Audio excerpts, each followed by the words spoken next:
اهلا بكم اعزائي المشاهدين في قناه مارجو مامز كورنر مع تيتا ميري والاكل الصحي.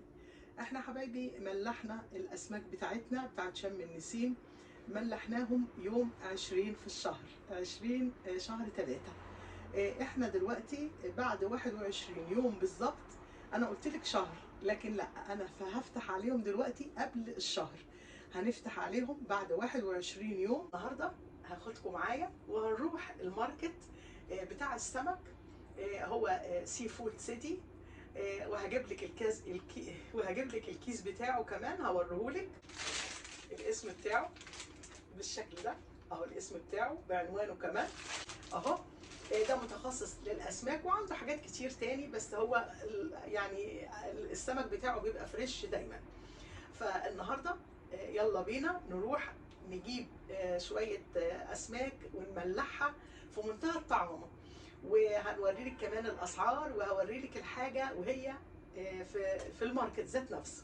فيلا بينا نروح مع بعض الماركت ونجيب السمك وهنرجع مع بعض هنعمله واحده واحده اهو. بتاع الاسماك هنجيب بسارية هنملحها علشان شم النسيم، كمان انشوجه، دي الانشوجه هو ده شكلها، ودي البسارية اهي. وهنجيب كمان سردين كمان حبايبي، هنملح سردين اهو، السردين البلدي بتاعنا، بصي تلاقيها مبرومه ازاي وجميله. وبعد ما غسلناهم وصفيناهم في المصفى دلوقتي تتنشف حلو قوي قوي كده اهو، ما يبقاش فيها ولا دم ولا ميه خالص خالص اهو كده، ناشفه خالص خالص، لان لو فيها ميه مش هيتملح معاكي صح اهو، تبقى ناشفه خالص خالص.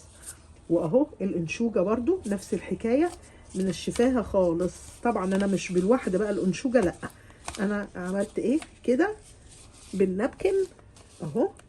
طبعا بعد ما احنا فردناها وسبناها نشفت بقت بالشكل ده.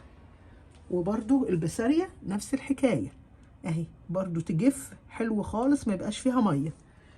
الفسيخ او السردين او البسارية او الانشوجة احسن ملح ليها الملح ده، والملح ده عشان حبايبي بتسالوني منين، هو في سمارت اند فاينل وسعره رخيص مش غالي اهو. بيبقى عباره عن كده اهو، بيبقى بالشكل ده. بصي الحبايه بتاعته حبايه كبيره كده، هي ده هو ده الملح ده. هناخد منه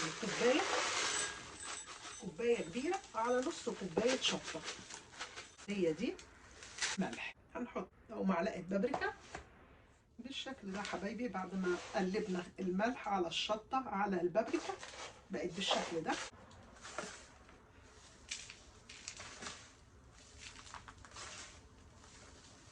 هنملأ المراشيش بتاعتها حلوه قوي قوي كده.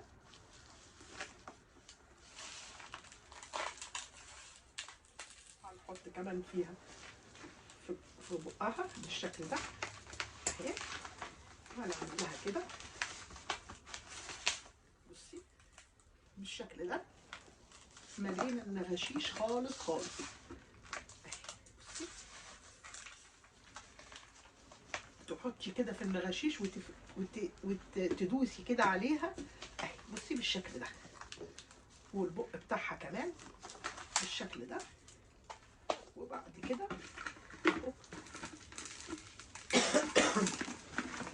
هنحطها كده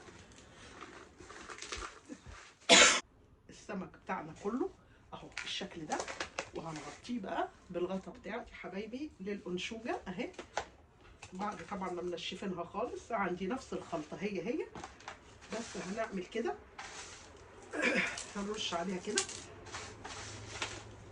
بالشكل ده اهو، وهنعمل كده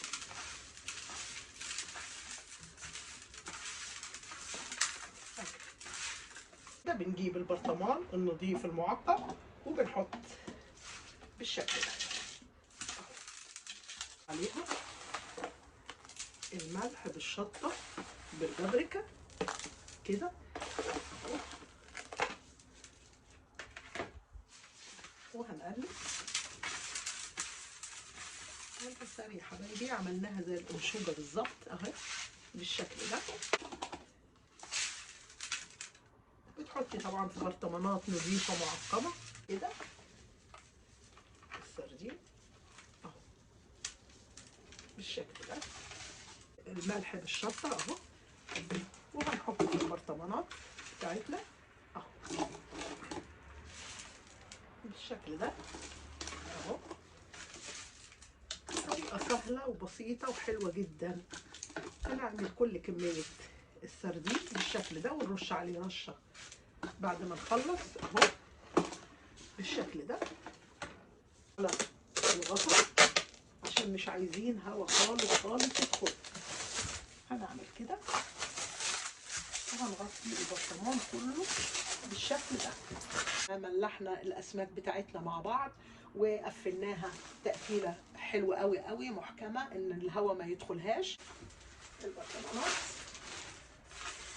بالشكل ده اهو كده بالشكل ده اهو، يعني قفله محترمه اهي.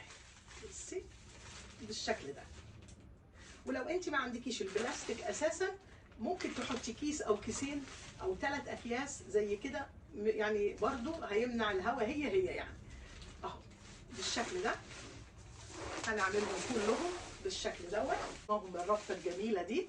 كل يوم هناخد البرطمان وهنقلبه على جنب من الجناب بتاعته بالشكل ده كده، مره كده مره اهو بالشكل ده. هنقلبه كل يوم على جنب، ده يوم كده يوم كده يوم بالشكل ده. هنفضل نقلب البرطمان بتاعنا على كل الاتجاهات بتاعته لمدة 30 يوم. وبعد 30 يوم هنفتح بقى، مش هفتحهم غير هفتحهم قدامكم زي ما عملناهم قدامكم، هفتحهم قدامكم وهنشوف النتيجة ايه. وهنكمل كمان مع بعض بحيث ان احنا نخليهم جاهزين للأكل على طول. وانتظروني في فيديو تاني ان شاء الله بعد ما يتملحوا حلو. هنكمل وهنعملهم ازاي ونخليهم ازاي ونحط عليهم ايه للتقديم. طرية. ودلوقتي بقى لسه بقى هننضفهم وهنعملها مع بعض اهي.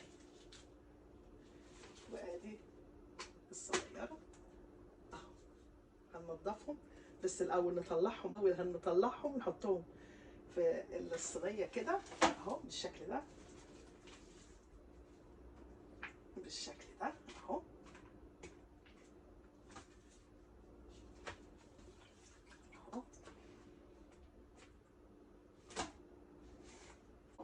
بصي شكلهم يفتح النفس وريحتهم بأمانة جميلة قبل أي شيء. دلوقتي بقى هنقشرهم مع بعض. الكاونتر بتاعنا أي صينية عندي تكون قديمة، وهنعمل كده أهو بالشكل ده بالشكل ده أهو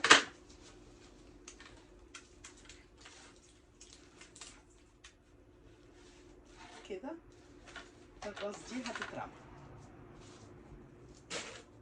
عندنا اهي. بصي بالشكل ده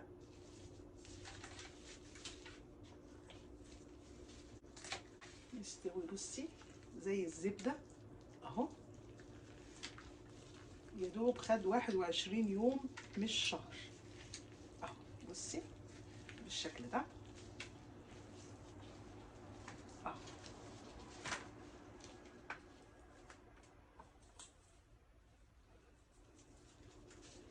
نعمل كده اهي.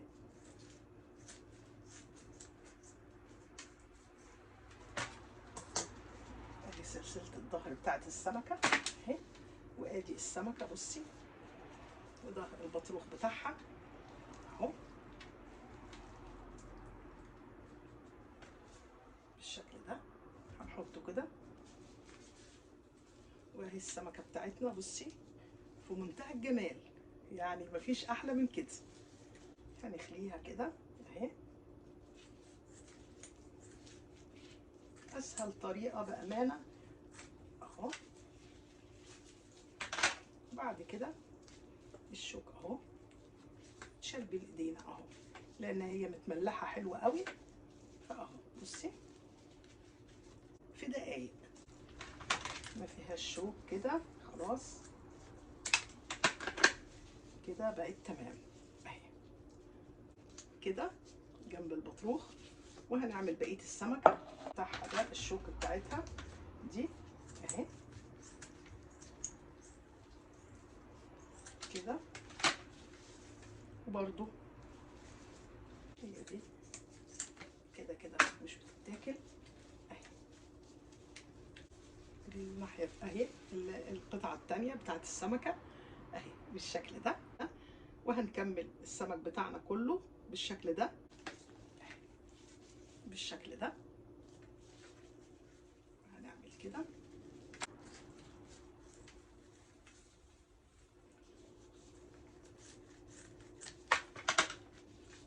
بالشكل ده اهو.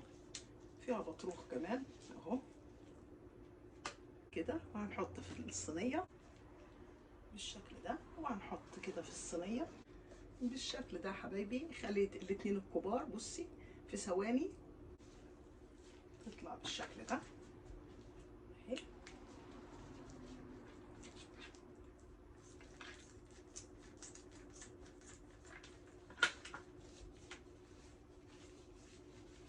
بصي السمكه، بصي لونها وريحتها بامانه جميل حلو قوي قوي اهو. ودلوقتي برضو هنحط في الصينيه مفيش شوك خالص اهي، شايفه اهو بالشكل ده. هنشيل الراس بتاعته وهنعمل كده اهو. بصي مستوي يعني زي الزبده بامانه اهو. بنشيل الشوكه اللي في النص بالشكل ده اهو اهو. بصي هو مش محتاج ولا سكينه ولا مقص، مستوي حلو قوي قوي اهو. نشيل البطن كده اهو بالشكل ده.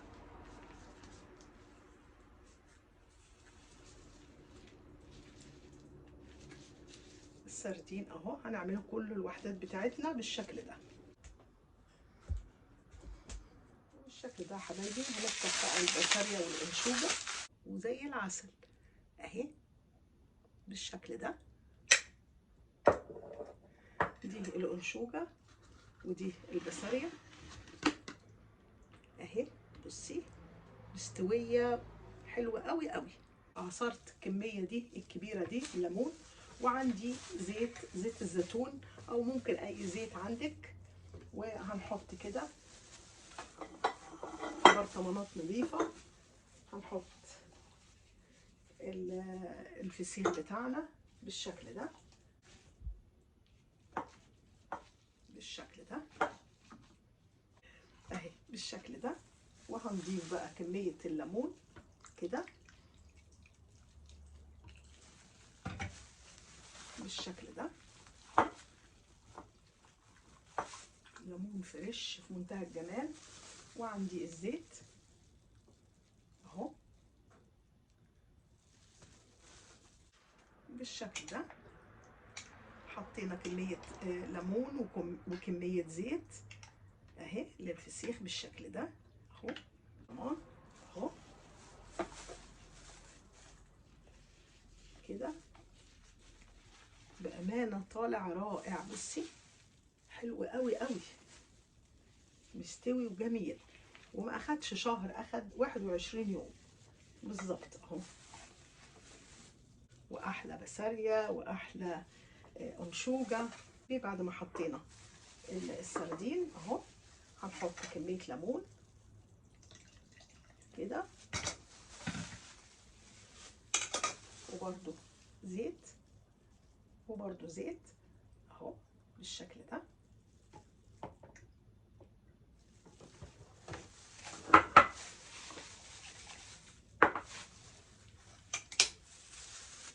نغطيه اهو بالزيت وبالليمون كده. بقى عندنا السردين جاهز كده بالشكل ده في برطمان نظيف اهو بالشكل ده حبايبي. حطينا البسارية اهي، وده اللي احنا كنا مخللين فيه مش عايزينه كده اهو. وبرده هنحط ليمون بالشكل ده. وهنحط برضو زيت كده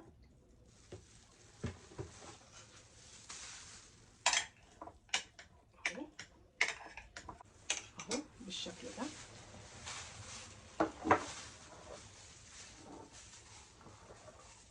كده اخر حاجة عندنا الانشوجة، فضيناها في برطمان برضو نضيف اهي، المية دي مش عايزينها. وبعد كده برضو هنحط ليمون فريش جميل اهو، وهنحط زيت الزيتون او اي زيت عندك، زيت ذرة مش لازم زيت زيتون يعني، اهو بالشكل ده اهو.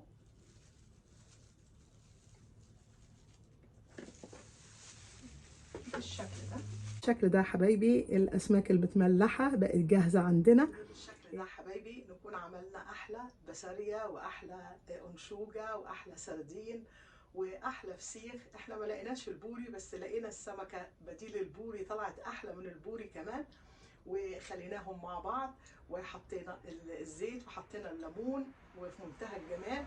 ولازم تكون نسبة الزيت والليمون بصي تبقى كبيرة كده اهو، تبقى مغطية يعني مغطية الأسماك بتاعتنا بالزيت وبالليمون. هنحطهم في التلاجة لغاية العيد، يقعدوا معاكي سنة بحالها، تطلعي منهم في منتهى الطعم وبألف هنا.